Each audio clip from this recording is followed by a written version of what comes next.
Good morning, everyone. Today we are excited to present our research on the vaccine project for hepatitis B as part of the Cell and Molecular Biology for Bioinformatics course. I am Rauda, and I am joined by my colleagues Naza, Shafina, and Atira. Let's delve into the intricate process of creating a dependable and efficient vaccination against hepatitis B. Hepatitis B virus is a potent threat, and our research aims to contribute to the ongoing fight against infectious disease. The primary focus is on the importance of vaccination as a preventative measure against chronic infection, cirrhosis, and liver cancer. We'll explore the molecular intricacies of HBV DNA, the role of vital proteins like HBsAg, and the advanced techniques used in vaccine development. The hepatitis B virus HBV has double-stranded DNA that can be extracted from the virus.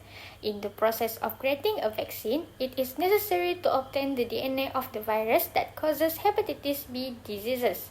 Viral protein in hepatitis B is HBsAg, which is used in vaccine to stimulate an immune response. In this way, the production of the vaccine can be carried out for health-related purposes. First of all, we need the sample that contains the hepatitis B virus, such as blood from hepatitis B sufferers. Then, the viral particles need to be executed to get the genetic material, which is known as DNA inside the virus, by using a lysis buffer that contains enzyme proteinase K. These enzymes act like molecular scissors that cut the hepatitis B virus and release its DNA. In the first phase of the hepatitis B genetic engineering process, polymerase chain reaction is employed to amplify specific section of the HBV genome, such as the S or C regions. This critical step uses bioinformatic tools for optimal primer design, emphasizing length and specificity.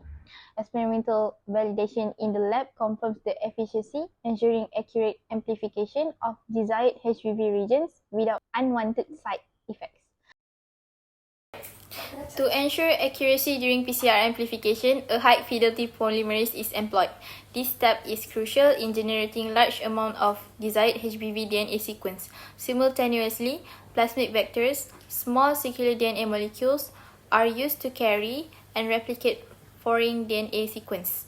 The amplified HBV DNA is inserted into the plasmid vector, and the resulting plasmid is introduced into bacteria for replication. To ensure accuracy during PCR amplification, a high-fidelity polymerase is employed. This step is crucial in generating large amounts of the desired HBV DNA sequence. Simultaneously, plasmid vectors, small circular DNA molecules, are used to carry and replicate foreign DNA sequence. The amplified HBV DNA is inserted into the plasmid vector, and the resulting plasmid is introduced into bacteria for replication. Following PCR amplification, the next step involves using specific restriction enzymes to digest both the PCR product and the plasmid vector. This digestion is facilitated by primers that add restriction sites to the ends, allowing the PCR product and vector to ligate together by forming complementary overhangs. To minimize mutation during PCR, a high-fidelity polymerase is crucial. Sanger sequencing is then employed to confirm the final plasmid, ensuring accuracy after ligation and PCR processes. Once the PCR product and vector have been digested, purification is carried out using a kit like the QIA Quick PCR Purification Kit. Subsequently, ligation kits are used to merge the digested PCR results and vectors, creating competent cells such as DH5 alpha or top 10. The importance of negative control, such as ligating the recipient plasmid DNA without any insert, is emphasized. Specific bacterial colonies are selected and cultivated for DNA purification overnight, and the existence and size of the insert are verified through diagnostic restriction digest using the same cloning enzymes. After that, we need to separate the DNA and protein from the sample. Mixtures of chemicals such as phenol, chloroform, or isoamyl alcohol have been used to separate the protein from the sample. Next, the sample will undergo a process of centrifugation to make the DNA layer separate into aqueous layer and the protein with other impure impurities on another layer. As we need to get the aqueous layer, which is DNA, we need to add the isopropanol, whereby the isopropanol will make the DNA clump together. The sample will be put on the centrifuge and the clump of DNA is visible as a small and white it appears. This ensures the DNA is the purest as possible for accurate and reliable experiments. The sample of hepatitis B must be ready after undergoing polymerase chain reaction, amplification, and purification by cutting a long piece of DNA. The pieces of DNA must be separated from one another by using gel electrophoresis. Gel electrophoresis relies on the electrical charge of molecules. The setup includes two electrodes, positive and negative, connected to a high voltage source. Negative charge attract positive molecules, while positive charge attract negative molecules. Given that DNA molecules carry negative charge due to phosphate groups in their backbone, they move toward the positive electrode. Then, we need to separate by size. Agarose gel composed of a seaweed extracted polysaccharide is prepared by dissolving agarose powder in the buffer solution.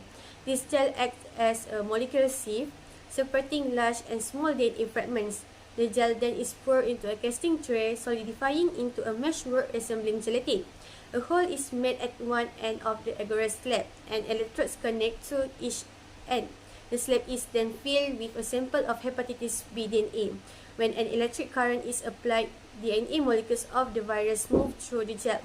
The agarose fiber meshwork hinders their progress, causing a larger fragment to remain on the gel, while smaller fragments move faster, leading to the separation of DNA fragments by size.